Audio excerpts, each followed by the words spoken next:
So if we were to talk about a more accumulated practice, well, where is your four directions? I'm doing it. Sometimes I forget, but for the most part, I'm doing one of my four directions at all times, sometimes more than one, right? Okay, what does that do? Well, that makes me more aware. It makes me more alive. It makes me easier to adapt. And ultimately, it charges the bubble of perception. Okay, now what do you do in that bubble of perception? Well, now that's the thing. I don't know what you want to do.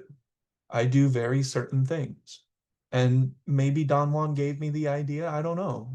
I don't know how that works exactly. But I know that if I fill my bubble of perception with my awareness, I start to see it. I start to see it in a different way. So when Shayna's walking down the street and she points out that there's nobody there, the trees have changed colors, the light is hitting in just the right way, the breeze and everything, it's all just creating a feeling that is filling your bubble of perception. Okay, yeah, that's all your interpretation of the energy forces around you, but you're seeing it. And what do I mean by seeing? Feeling it with your eyes, feeling it with your energy. That's just one thing you could do in the bubble of perception once you've established it. And of course, again, it's always there, but we're talking about establishing a bubble of perception that is purposeful. This should sound a lot like law of attraction because we're talking about the exact same thing. What am I doing in my bubble of perception? Exactly what the fuck I want to.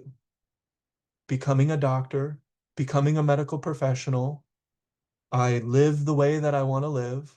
There's some things I want to work on, but I look at the accumulative principle and I know I don't need to try to figure it out. I don't need solutions on how I'm going to get down to just one bag of garbage a month. I know that that's my goal.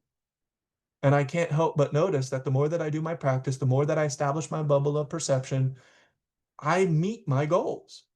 And they're not always easy. Sometimes I have to more acutely redirect. Sometimes I have to more acutely adapt. And I know that sometimes things just aren't going to go my way.